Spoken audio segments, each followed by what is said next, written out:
Welcome back, everyone. JAYBONE here for Smash This Podcast. Doing this on a Friday night. Friday night? Yeah, I know. I'm a little late on the whole AEW review thing. Normally, I do this on a Wednesday immediately following the show. But I wasn't exactly home Wednesday night. If you guys follow me on Instagram, you know where I was. I was somewhere south of the border at Lou Malnati's, just north of Chicago, getting some deep dish pizza with a good old buddy of mine from T&I, good old Trent. No, I was not in jail, Bell's boy. No.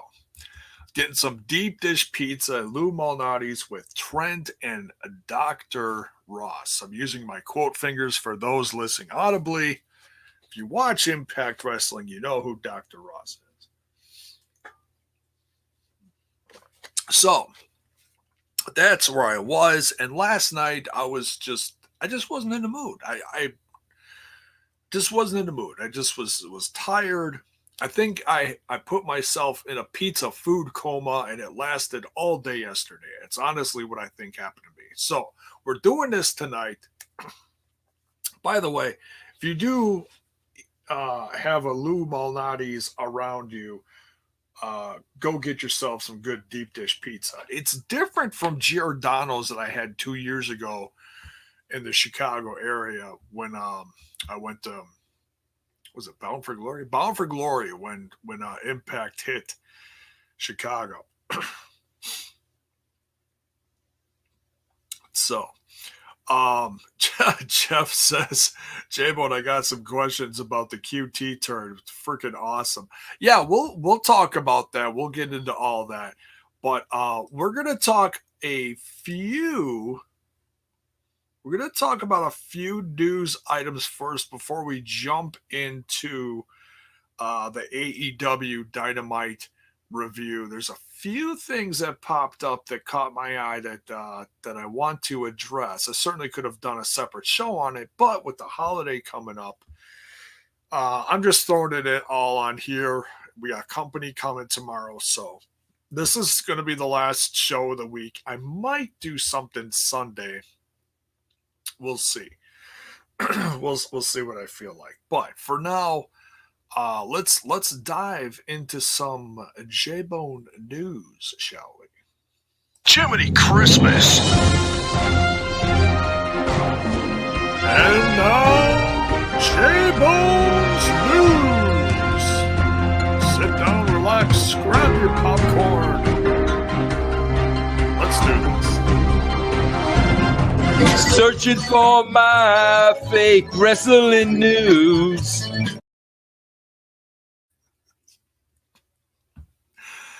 Boy, that guy's got to come up with a better segue to get into the JAYBONE news, doesn't he? All right. So, few items on the agenda tonight. I know this was a big thing with Impact Wrestling fans seeing the fake wrestling news that came out earlier about the viewership numbers.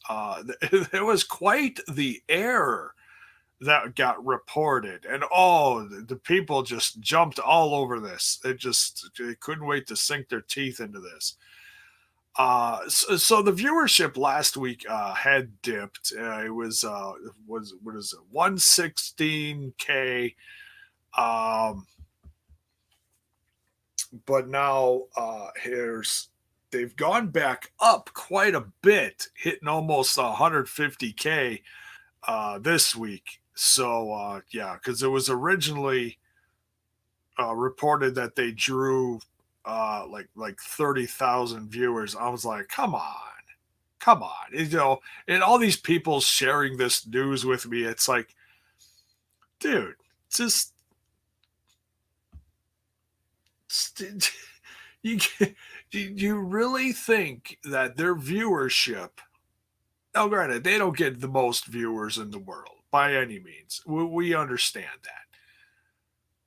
But come on, to dip down like 100,000 viewers, it's like, come on. Let's be realistic here, And I don't know who originally reported that. I'm not gonna blame anyone in particular. I don't know, but man, just exactly, critical state. Yeah, don't believe don't believe anything you read on the internet. It was just hilarious. So yeah, it was nice to see that the Impact Wrestling viewership was up. So what's nice to see is the action certainly is going to continue to get crazier with this change in time slots. Excuse me. Wow, it's just rough week, folks. Rough week. The food coma just continues. So it'll be interesting to see what they pick up Thursday, and they're kicking it off with a pretty big match too. You got Eddie Edwards, Willie Mack, and Rich Swann versus the Good Brothers and Kenny Omega making his debut on Impact Wrestling television. Now I know he wrestled before on a pay-per-view, but that was a pay-per-view. This is on television. And they got quite the week ahead of them because the night before, now of course it's all taped, but we try to keep it a little real here. So the night before, Mox and the Young Bucks are taking on the Good Brothers and Kenny Omega. So the Good Brothers and Kenny Omega have quite the week ahead of them.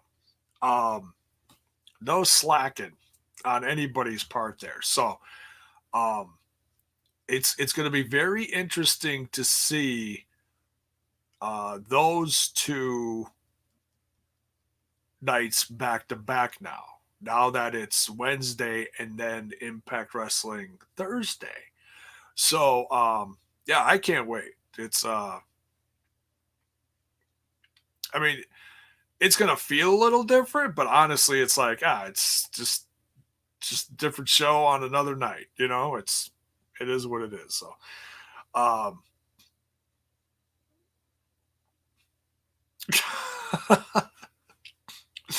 so I'm just reading the chat. You guys crack me up. So Marq says should be the Bucks and Swan. Well, I'm sure that could happen in the future. Let's take some baby steps here. This has been an interesting last several months. So yeah, great to see that the viewership, the real numbers came through. So now, switching gears here. It looks, now this isn't verified or anything, but I know some fans, depending what brand you support the most, have been waiting for this guy to kind of find a new home. But I think after the first of the year, he was a free agent. I'm not sure exactly on the date, but Davey Boy Smith Jr. looks like he might be on his way back to the WWE. And it's expected that he might be a part of the UK brand. So, as opposed to NXT, which is interesting. But you know what? That UK brand really does need some some kind of star power. And I really honestly think that Davey Boy Smith, I mean, is that something that's going to like completely blow the viewership through the roof? It's on the network, so you never really know how many views these shows are getting. It's not on the USA Network. It's not anywhere else that I can see. Um, but it certainly might bring some more eyes to the the forefront of the show. So Davey Boy Smith on his way back to the WWE, probably with the UK brand of NXT UK. Not confirmed, but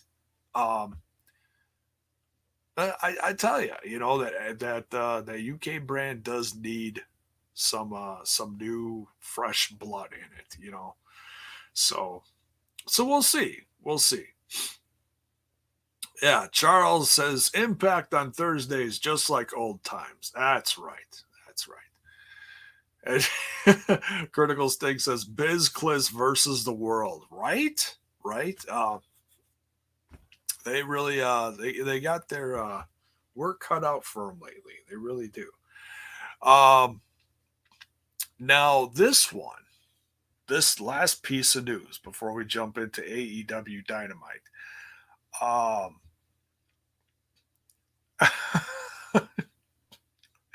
I think Styles is ahead of me here. What's up, Styles? Styles says, I'm so ready for AEW on the Peacock Network. I don't think that's happening. I do not think that's happening, but you did guess it correctly. We are going to talk about the announcement. Now, I think a lot of people thought this was an April Fool's joke when the hints started dropping out there. And I'll be honest, I can't wait to see this. I'm pretty stoked about this. I'm a lot more excited lately about the specials and stuff and like the Hall of Fame, whatever, stuff that's happening on Peacock as opposed to the weekly programming. I will say that. But the next guest on Stone Cold's Broken Skull Sessions. Sorry, I forgot the name of the show for a second there. Premiering Sunday, April 11th on the Peacock and on the WWE Network, everywhere else that it's, not in the U.S. No fooling around here, they said. Chris Jericho. Chris Jericho is going to join Stone Cold Steve Austin on the Broken Skull Sessions on the WWE Network on Peacock. This is crazy. I'm not going to assume either way what is going to be discussed, but and the conversation here, this is really funny. For what I heard is so Chris Jericho watched an episode of the Broken Skull Sessions and texted Stone Cold and said, "Hey, I think we could have a pretty good conversation on there too," or so he said something like that. So Stone Cold, and he's drinking a brewski, and he texted old Vinnie Mac and said, "Hey, I'd like to have Chris Jericho on there. What do you think about that?" And he said, "Book it." And he was like, he was not expecting that answer. So he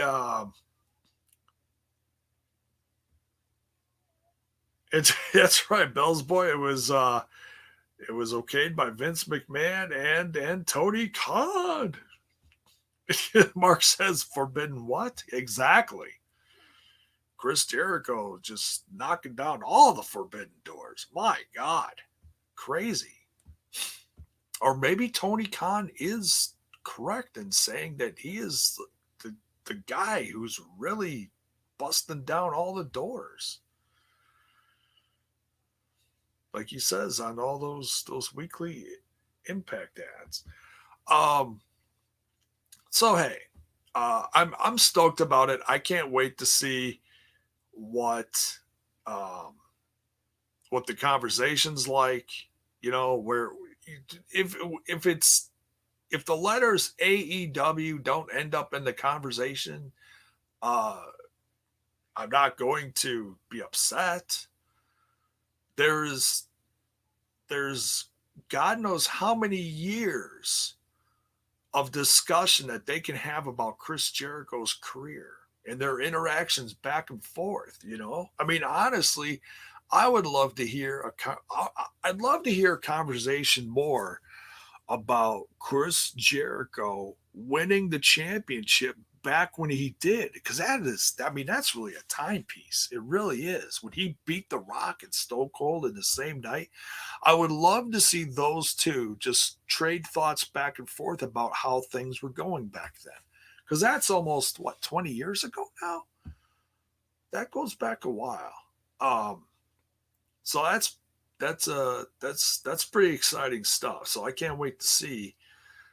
Um, yeah, Papa H said we're open for business. Yeah, they say that all the time, but you very rarely see things like this happening to actually back that up. You know, so this is pretty wild. So yeah, I'll be checking that out.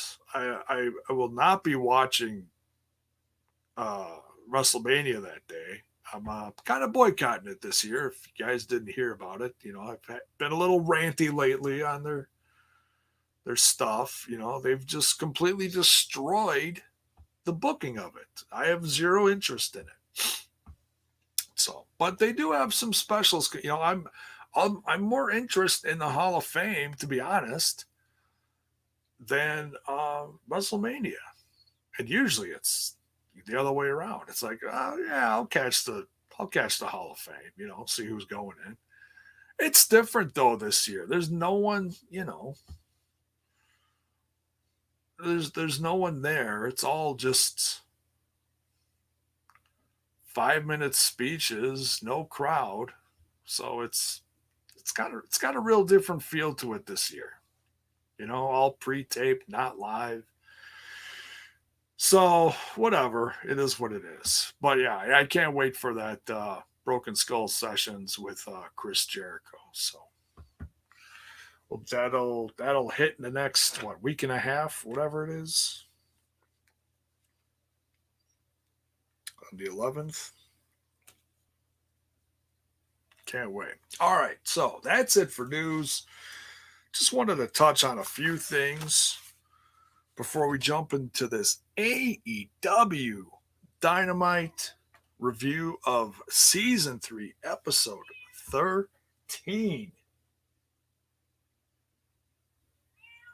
And there she is, trying to steal the show again. Because it's all about her. My God. She's just... Oh, now she did it.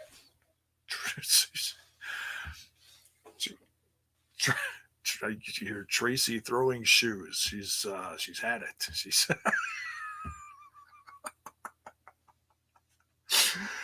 oh my God. So yeah, Marq says incredible episode of Dynamite. It really was. This was a lot of fun. A lot of things going on here. We got some returns. We got some great action. Some good women's division stuff happening, good promo work, it was just a well-rounded episode, you know.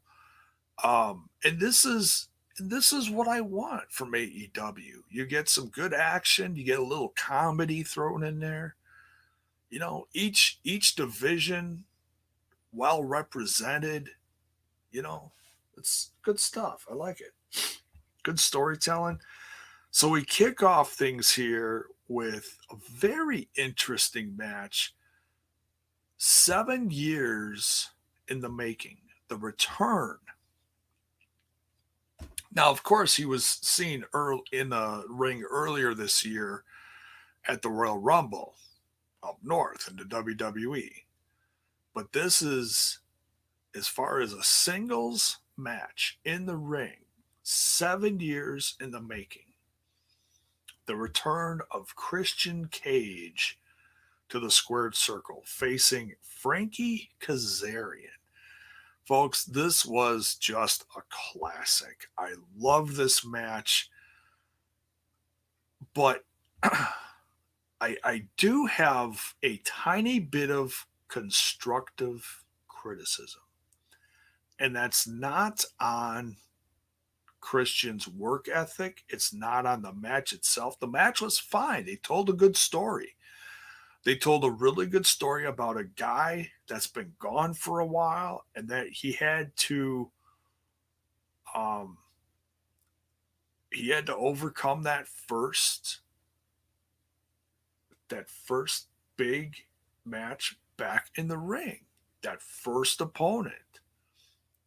It covers so many things for Christian.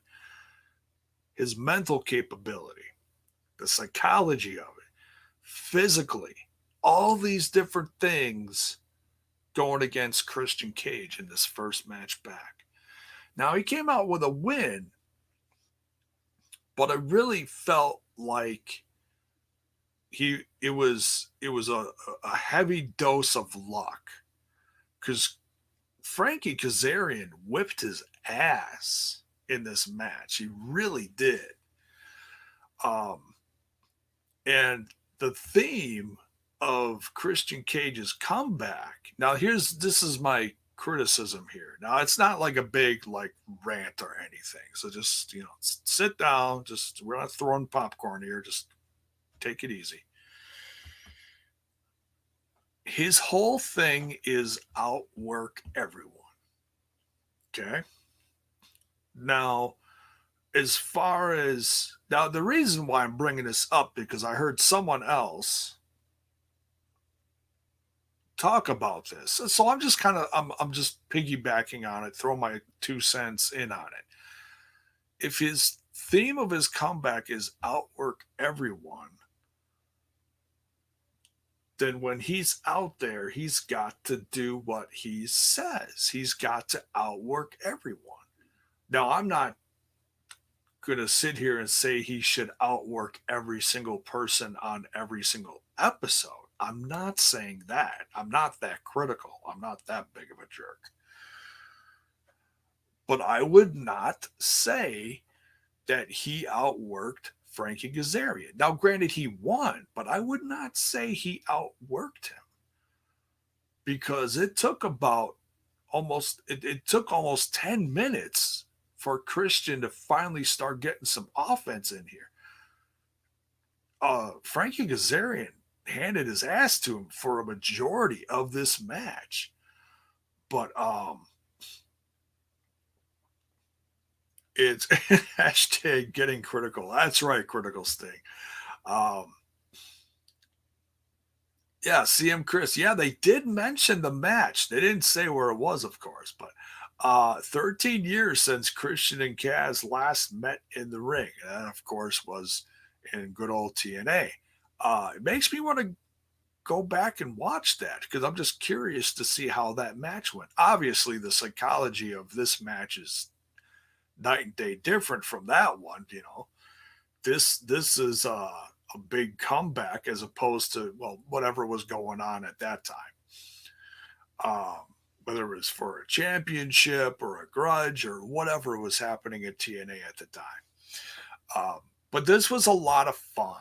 And this is also the first loss that we've seen Kazarian have in, was it 11 or 12 matches? So he was like 11-0 or 12-0, and now he's got his first loss of the year. He's on a roll. He really is.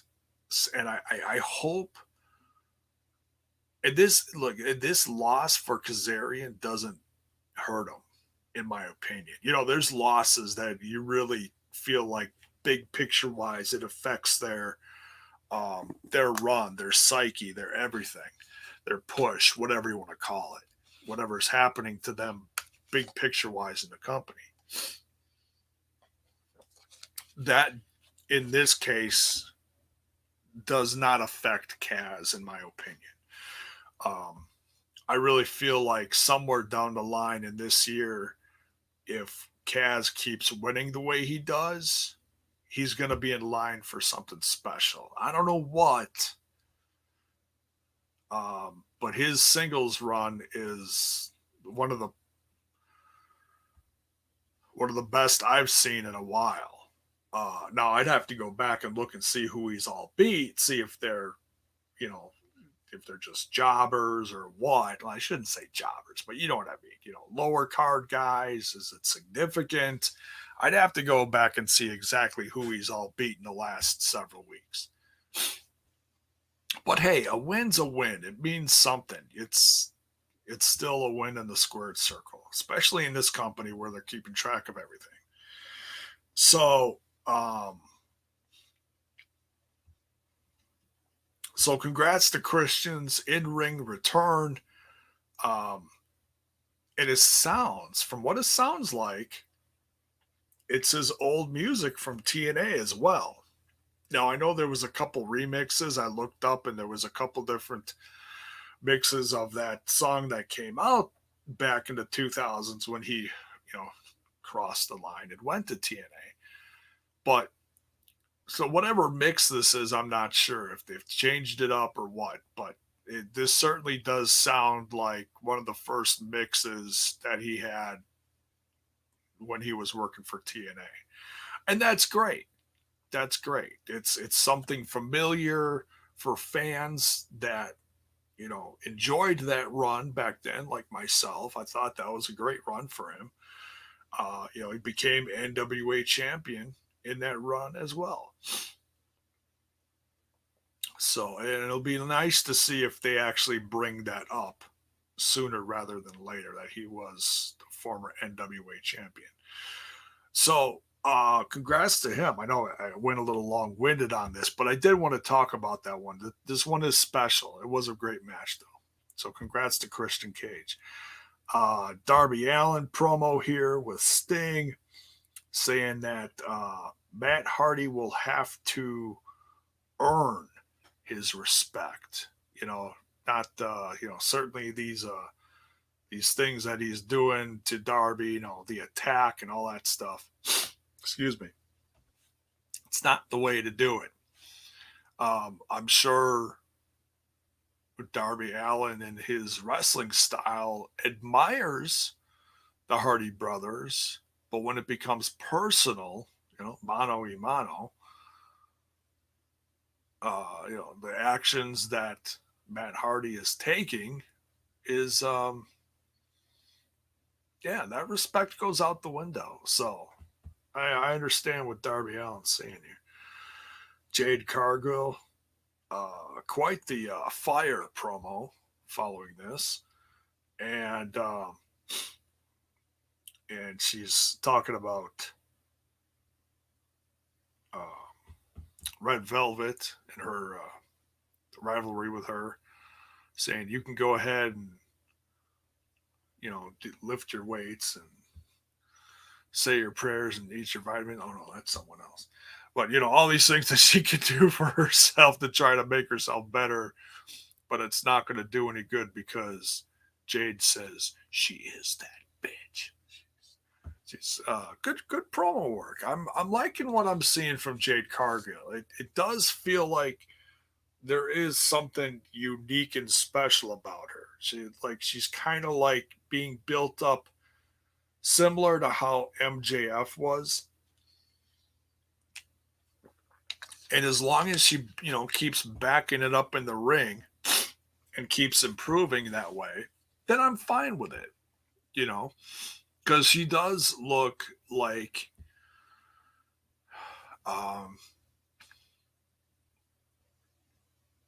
with the promos that they're putting together, they do make her look unique. They do make her look special. So, excuse me. All right. So, next here,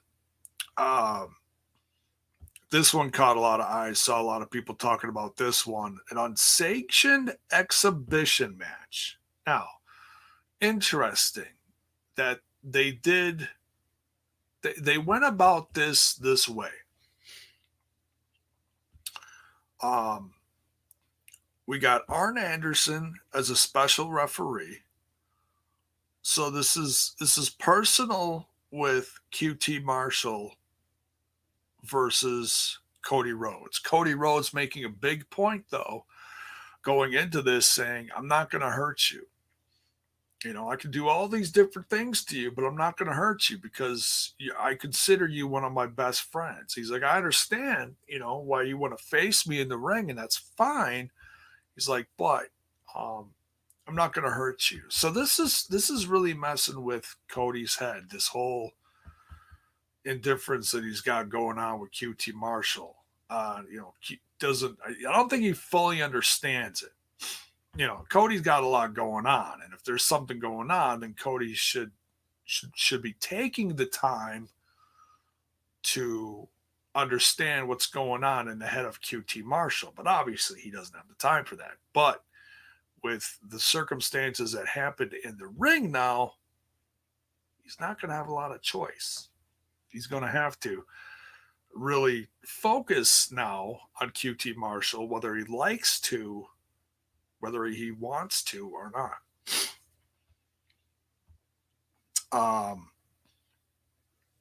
So yeah, it was a good match. Up until the point where QT Marshall gets back in the ring and just punches Arn Anderson.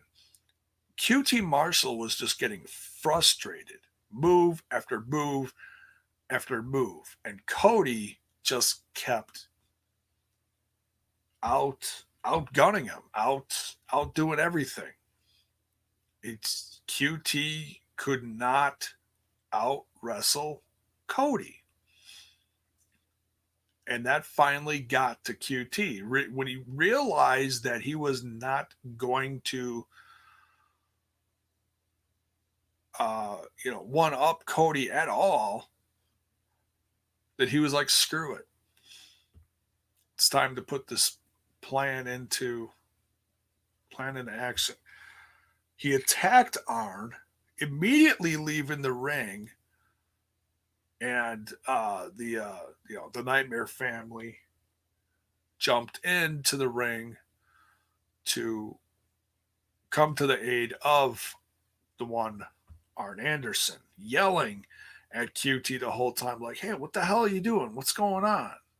They're very angry at this. They want to support both. They want to cheer on both. Obviously more Cody than the other one, I guess, because of the actions of QT Marshall lately. But now QT Marshall is taking things into his own hands, and he's Oreo's very upset about this whole thing too. She's just losing her mind out there. She could not believe that QT Marshall would stoop this low to attack. You can only stay there with a straight face so long. She couldn't believe he did that. So then them all coming to the aid, their focus is on QT Marshall. This left the room for let's see now. I wrote down the members of the Nightmare that turned on him. Okay, so Anthony Ogogo, Nick Camarato, and Aaron Solo jumped in the ring. Dear God. Jumped in the ring and attacked the rest of the Nightmare family. There's a couple of odd members out there that didn't take either side. They just kind of looked on in bewilderment, like, oh my God, what's going on? I'm so confused. So it's a QT Marshall turns around and he's watching all this happen, and he's very proud of himself. Then he's very proud of himself, and but I'm looking at the Twitch chat and all these people asking me if I want to be famous. It was like 3 of them in there. Wow, it just blows my mind. Um, so many people trying to make me famous. Well, thank you for tuning in. That's just so kind of you. I'm good though. I'm good. So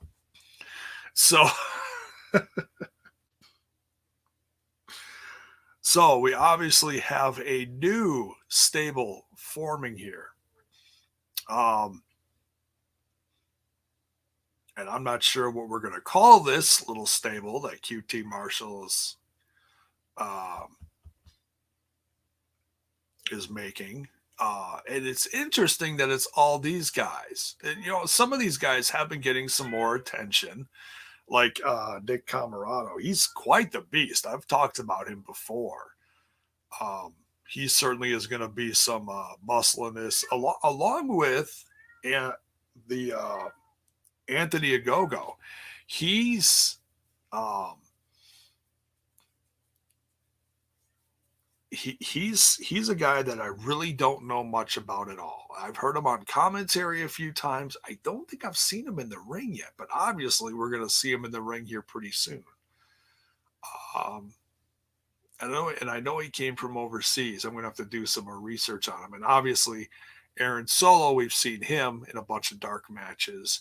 Quite talented. So, Bell's Boy, AEW, the promotion with almost as many stables as tag teams. Yeah, it's interesting. It's interesting. I mean, obviously, big picture wise, this is just like, it's somebody versus Cody, but it's the Nightmare Family. So there's a real big picture to this.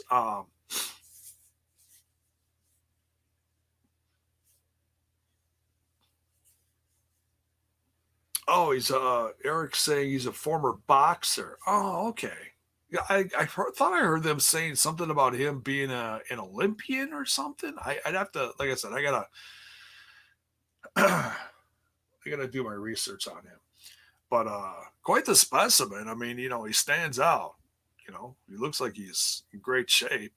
All these guys are in great shape. So we'll see where this goes. It's interesting, and this.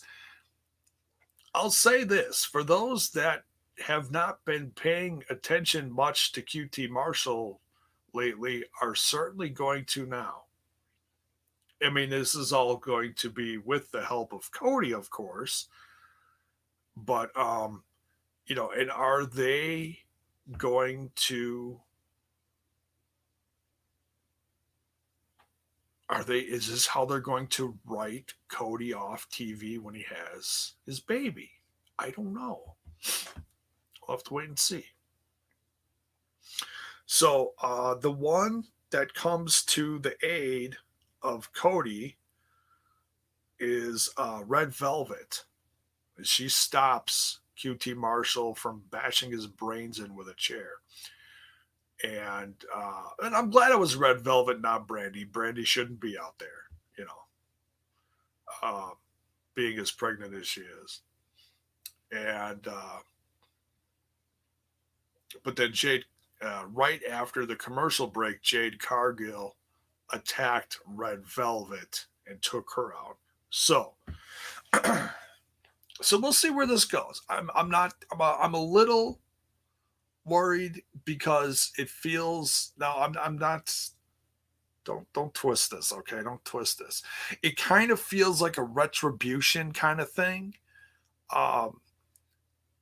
Just looking at like how do I say this? I mean, not their motives are completely different than retribution. Okay, I'm just speaking of like how well known these guys are that are doing this. Okay, that's the comparison I'm making here. So, yeah, don't lose your minds with that. That was just probably not a very good comparison, but I think you understand what I'm saying. So,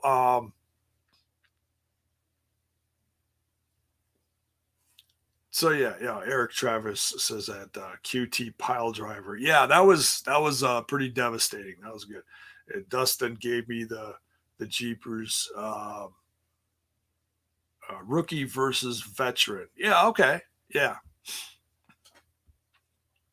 There you go.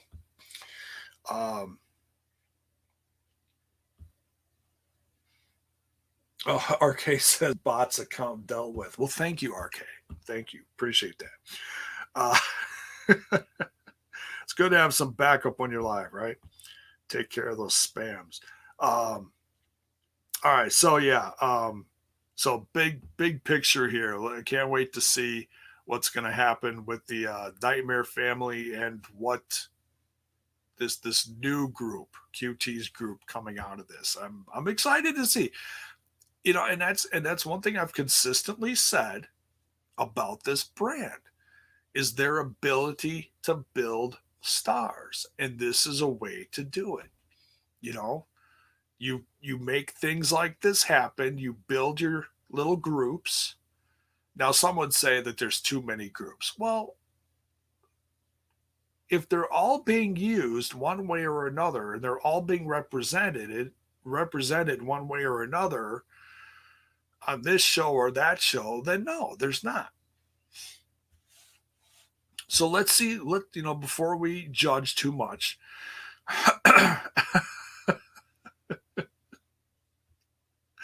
Let's see what happens. Critical Stink says, "Dear Lord, retribution is the highest form of an insult to give any stable." Well, look, I explained why I used retribution as that. So, like I said, take it easy. Take it easy. Oh God. So, what's next here? Oh, interesting promo here, because this happened on this happened on what, Elevation? Yeah, Monday night. This happened on Elevation when Ethan Page came out. Was it Ethan Page? Yeah, Ethan Page came out at the end of Scorpio Sky's match attacking. Now, I can't remember who the hell he was in the ring with. Seidel. Mike Seidel. That's what it was. So is this like a new tag team? Is this like an official thing that's going on here? It's interesting. We got Ethan Page and Scorpio Sky, and they're both kind of like finishing each other's sentences as they're talking back and forth. So it sounds like they're clicking. They both have the same goals. Like they both know that they've got some star power. Excuse me. And they want to make stuff happen for themselves. So they're going to work together on that. And it looks like coming up, they said it's all going to start on Monday. So it looks like Monday they've got a match against the Seidel brothers. So, hey, that's just another reason for me to tune in on Mondays, honestly. I want to see what they're building here. It's not all on Dynamite. They're doing things on different shows. And that's the trick to get you to watch. It's like, oh, well, I don't want to miss anything. I want to see what's happening with these guys. So you just got to watch and see who's getting promoted where. But it is interesting. I like this. I like this team of Scorpio Sky and Ethan Page. I'm a little surprised they put Ethan Page in a tag team this quickly, but we'll see. We'll see. I mean, I like the promo they cut, so it's it's early. I'm not going to say whether I love it or hate it yet. Let's see how it works. So but I like Scorpio Sky, and I certainly have been a Page fan for a long time. So we'll see. Ethan Page just did a Chris Van Vliet interview. I'm very interested to see how that went. So I'll be checking that out soon too. Now we got Jon Moxley cutting a promo saying you can you can make some money off of Cezar Bononi, but I guess he was telling Tony Khan or someone.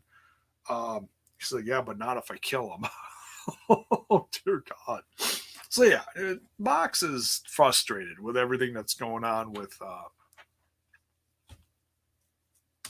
Kenny Omega and his championship opportunities. Seems like they're dwindling because he's dealing with so many extra people now. Big picture wise, with the Bullet Club, Biz Cliz, whatever you want to call it. So he's got to take it out on someone, right? So we got this match here, Moxley versus Cezar Bononi. And Mox has been having a few of these matches recently. Over the last, I'd say, several weeks here and there. And I like this.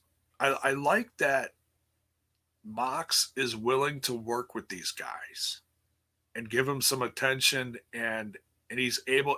They're not squash matches. They're not squash matches by any means. They're decent matches. He did let me look at the timeline here. He did almost 8 minutes. That's nothing to sneeze at. That's a nice little match. And they also featured JD Drake and Ryan Nemeth at ringside. So, not a bad thing here. Not a bad thing.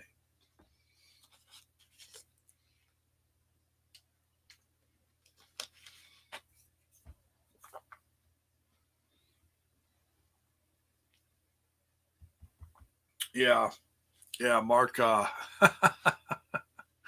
I agree. Said I thought we'd see Paige and Darby to start as. It's a sure thing, yeah. Since they work well together, I'm sure that's absolutely going to happen.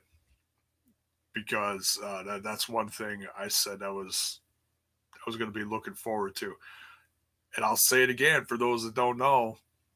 When I was talking, doing like year-end awards and things like that, when I was doing stuff like that back in 2017, that was my feud of the year. Darby Allin versus Ethan Page. They did some phenomenal work together in Evolve. It was back when I was watching Flow Slam. There he goes. I always bring up the Flow Slam. But they had some great content on there. They were showing all sorts of great shit. From indies to international stuff. A lot of fun stuff. So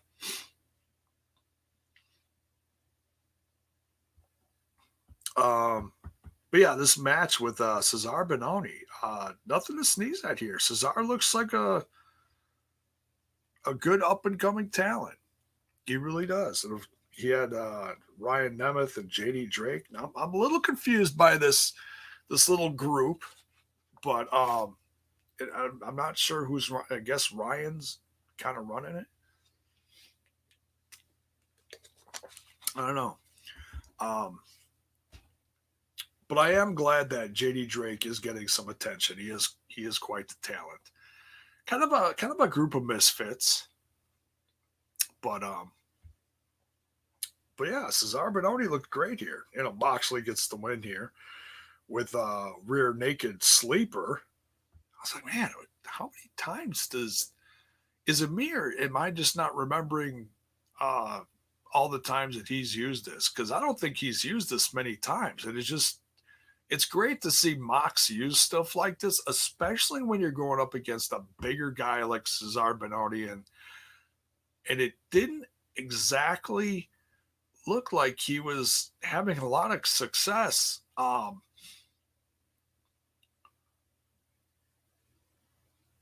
Getting this guy down. they're knocking the big guy down because he is working with a size difference here. So what's the best way to do it? Well, put him in a sleeper hold, and bam, Mox is great with that sleeper. Some old school there. So he gets the win here with the rear naked sleeper, and gives him a good night kiss. What a guy that Mox. That cracked me up. I was like, oh my god, he even gave him a kiss goodnight. And Cezar Bononi catching a few Z's in the ring then. All right. Promo then with Team Taz. Oh, that Team Taz. Certainly having some issues. Things not exactly on the same page with Ricky Starks and Brian Cage. I can't wait to see this completely blow up. And Brian Cage is really going to just take that FTW title and he's going to shove it up one of their asses. It's not going to be pretty.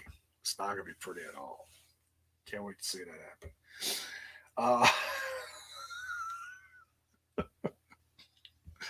I like it though. I like it. It's a good way to break out and make a star babyface out of Brian Cage, and I like him. He had a pretty tumultuous run in Impact Wrestling. I mean, he was still one of my favorites, but unfortunately he was banged up a lot. Didn't have a good championship run. But this has all been a fresh start for him. It's been a little rocky. I feel like they slingshot him too fast at Mox when Mox was the champion. But that's old school wrestling too. You take who's this big guy coming in the door? Let's throw him at the champ. A good way to get some attention on him. But then where do you go from there? So it's been a little rocky for Brian Cage in this company. But I'm still a fan. I can't wait to see what he does with this. Critical Sting says, has the FTW title ever been defended on Dynamite? I believe it has. But I don't remember the details of it. But he still carries it around. I know that's been one of Taz's gripes that the company won't recognize the championship. I think that's the biggest problem here. He's carrying around a belt that's not getting recognized. Kind of like, Moose carrying around that TNA title. Similar but different. So different, obviously, because the TNA championship has a lot of legacy. The FTW title, well, it's been a while. So, and if you're like me, that's, really hasn't seen a lot of ECW stuff in the past, well, then it doesn't mean much. But no, I do respect Taz and I do love Taz. So I know it means something. It just hasn't meant something in quite a long time. So there you go. MJF in the Pinnacle. He's really trying to soup up this dressing room, and he hired an interior decorator, and he's talking to the guys, and he's like, we got to do something with this bathroom. And he opens up the door, and there's Chris Jericho and his boys just looking mean, just looking mad as hell. Slams the door, goes to the other door. He's saying, we got to get out of here. And there's one half of the other Sammy Hagar tag team. Jake Hagar just wallops him, and that starts the brawl, of course. And Inner Circle takes back their dressing room, takes out the trash, and oh man, did Tony Schiavone and the boys pop for them. They dragged a bloody hot mess of an MJF and just threw him out into the hallway. So yeah, the inner circle is back, and they're gonna be addressing some stuff next week. So I'm loving this war. It's exciting. Good stable versus stable battle. It's got that old school feel to it. What's going to be interesting though is to see if AEW does say anything about Chris Jericho being on the Stone Cold Steve Austin Broken Skull sessions. That's what's going to be interesting. So, and I'm whatever, and I'm not going to sit here and lose my mind if it doesn't. We'll see. It's approved by all fronts, so it is what it is. I'm not gonna overthink it. I'm just gonna let it play out and see what happens. Marq says #push Santana and Ortiz. I tell you what, that is one match I absolutely am dying to see because I don't think it's happened yet. I could be wrong, but I don't think it's happened. It is FTR versus Santana and Ortiz. That would absolutely help them with all this. Yeah. I think Bell's Boy just accidentally flipped me off. You put the wrong emoji in there. It's instead of the pointing, it was pointing with the wrong finger. Unless I said something really wrong. It's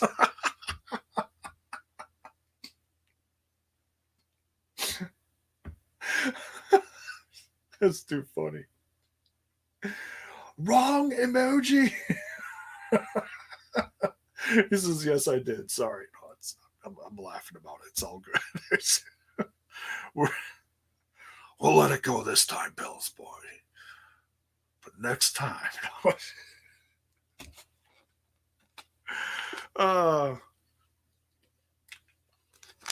Can't even say it with a straight face. You guys crack me up. All right, what's next here?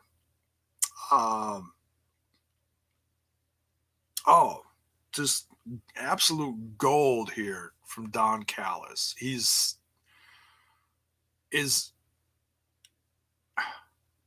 it me?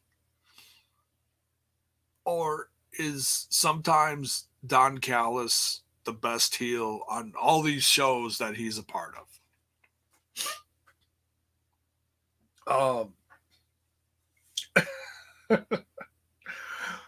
Damn. What he's doing with the Young Bucks here. And Nick takes off early because they're in the Young Bucks are in a little interview promo thing here with Alex Marvez. Don Callis comes in and tells Nick to hit it, tells Alex Marvez to hit it, and he stops Matt and he's like, "We need to talk," and blah blah blah blah blah. And he does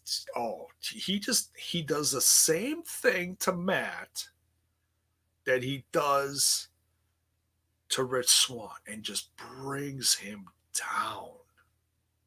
So that he's just nose in the dirt down.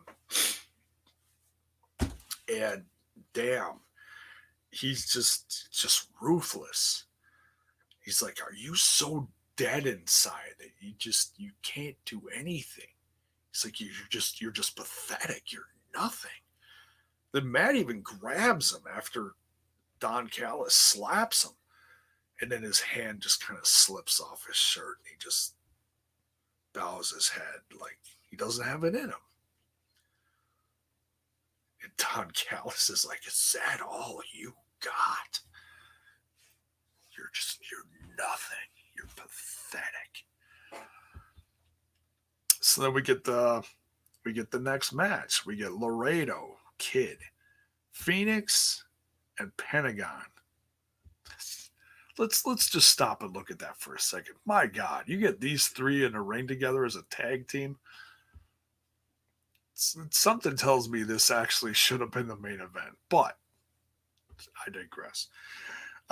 So we got Laredo Kid, Fenix, and Pentagon versus Kenny Omega and the Good Brothers. The Good Brothers really are getting a workout lately, and I already said what's going on with them next week. They've got their work cut out for them.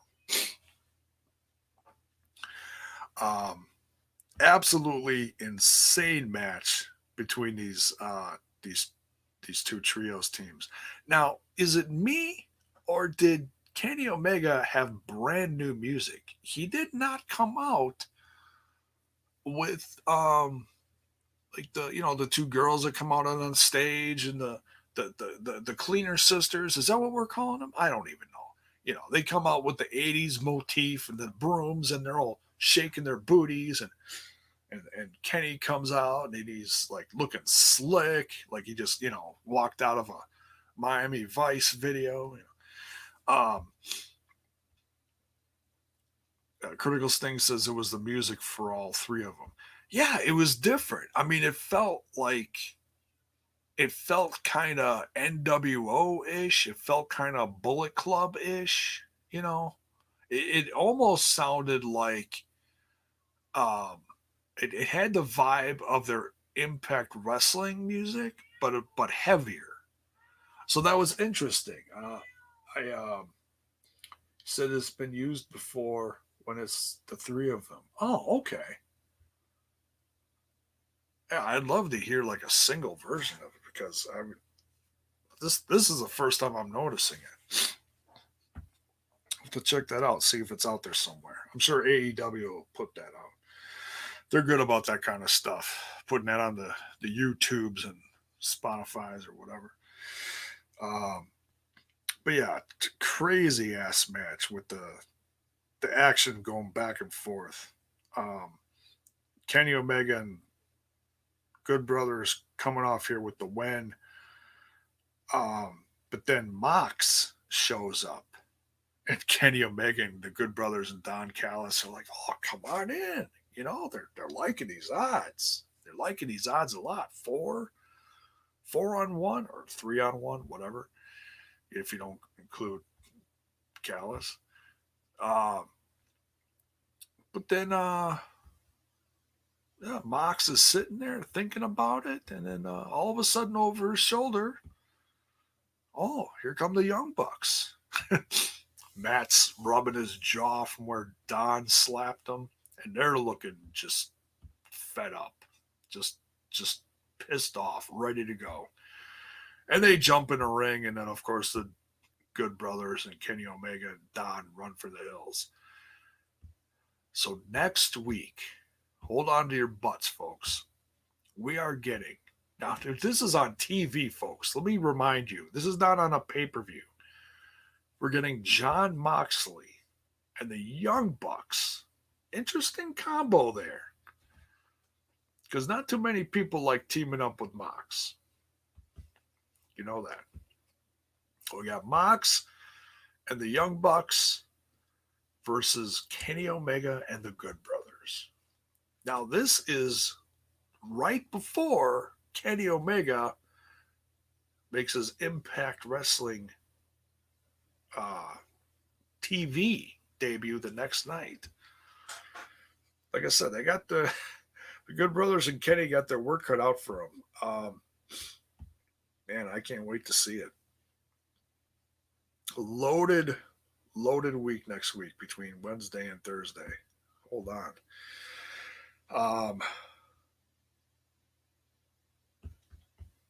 So next we got Ty Conti and Hikaru Shida versus Nyla Rose and the Bunny. The Bunny coming out here with a big win. This was a fun one. It was a little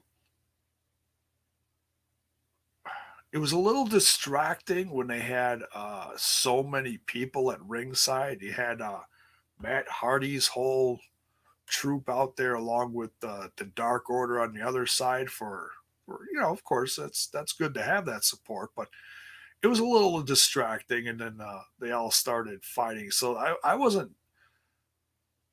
little more distracted by everything that was going on outside of the ring, but the action in the ring was good as well. The ladies did put on a good match. It was great to see the Bunny get the win here. As much as I like it when the champ or Ty Conti being part of the Dark Order wins, but It's great to see the bunny back in action.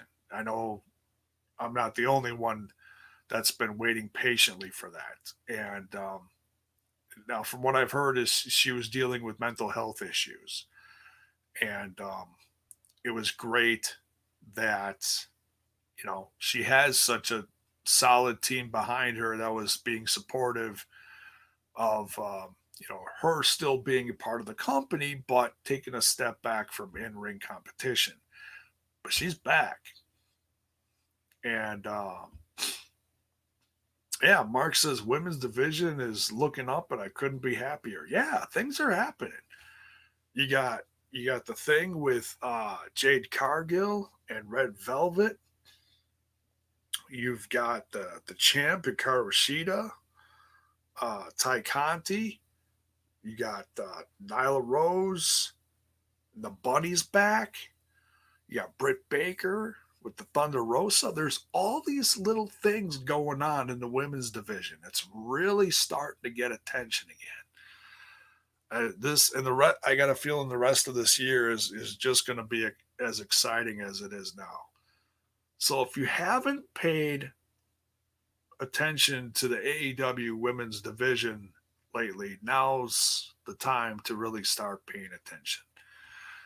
Has the booking been like primo? No, but things are starting to happen, and yeah, it's a sign of positivity, big picture wise.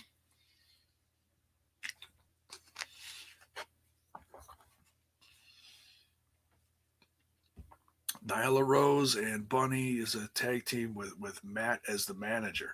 But you also, well, Matt is on the side of like the Bunny, but you got to remember Vickie Guerrero's also out there with Nyla Rose. So big picture wise, Matt Hardy's family is just growing.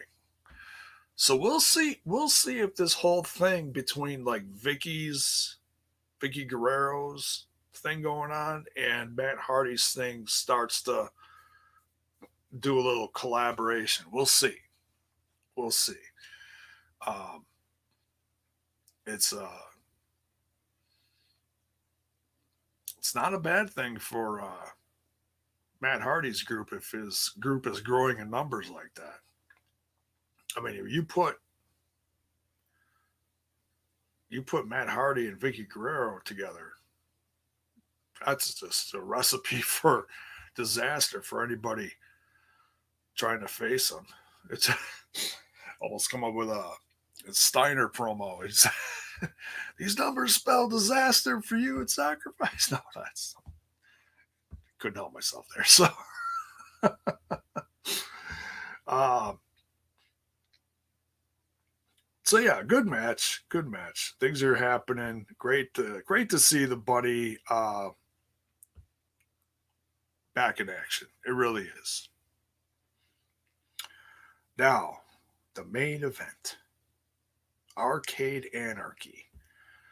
Now, of course, this is a dose of comedy here, and but with the action was fun, you know, and it's all built around like a classic arcade feel, old school, and I could appreciate that. I remember going to arcades when I was younger, and you sit there with all your quarters and you play some games, and you try to get your tickets or whatever.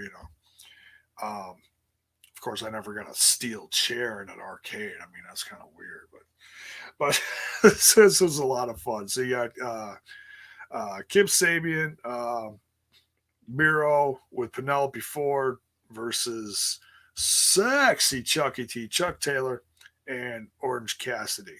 And yeah, so they're just tables and chair shots and all sorts of violence going on around these machines.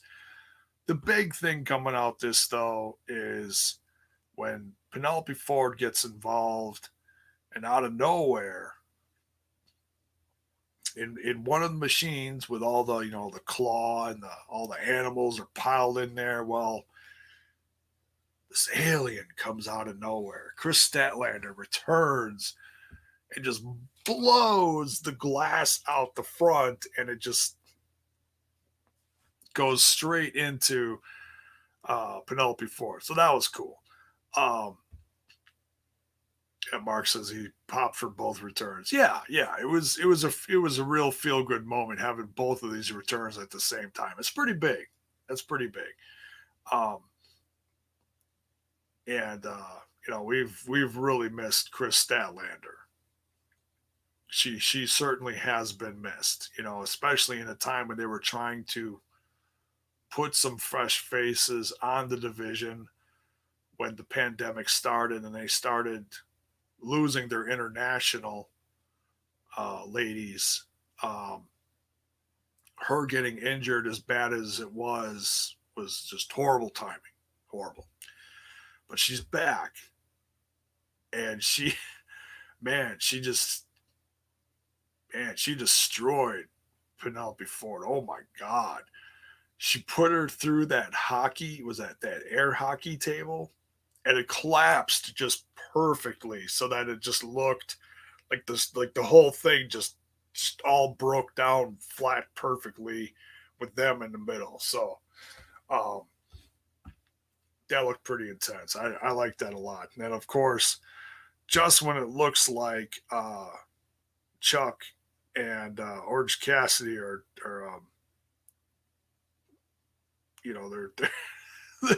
they're getting the snot kicked out of them. They're starting to crawl away, and all of a sudden you see headlights in the distance. Like, oh, with these headlights, what's going on?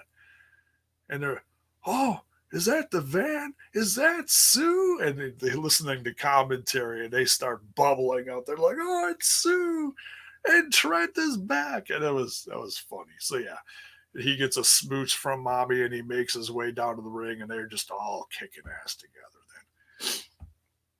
And Chuck Taylor and Orange Cassidy get the win here, of course, with the help of Kris Statlander and Trent. And they're just one big happy family. So they get the big hug at the end, and that's how the show goes off the air. So we got some great action in this episode. The women's division is on fire again. It feels like things are really starting to happen. Getting pops for Sue in the chat. That's hilarious. Sue. Yeah.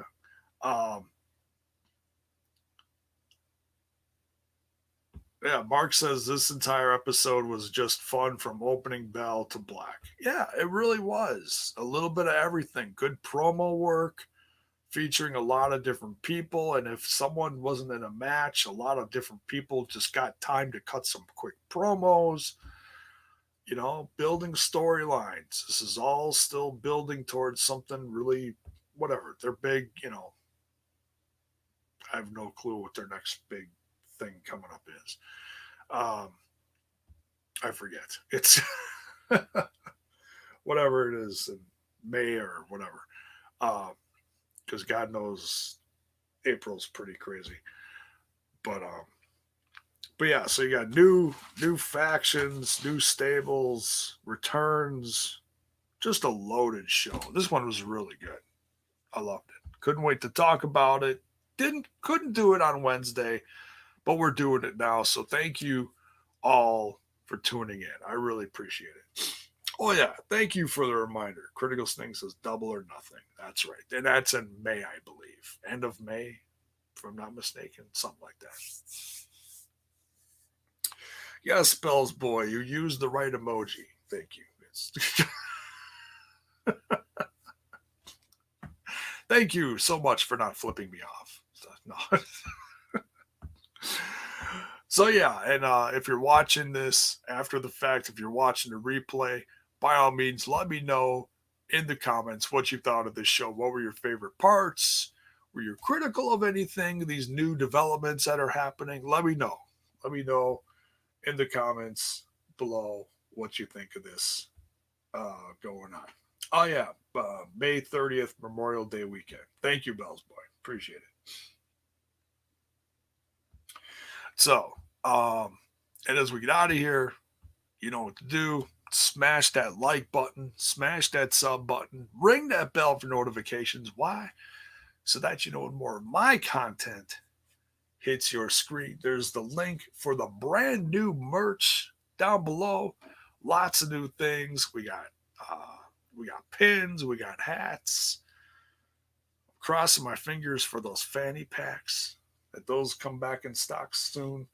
We can get some Smash This Podcast fanny packs. I gotta check the site and maybe send someone an email and say, hey, when are those coming? When are those coming?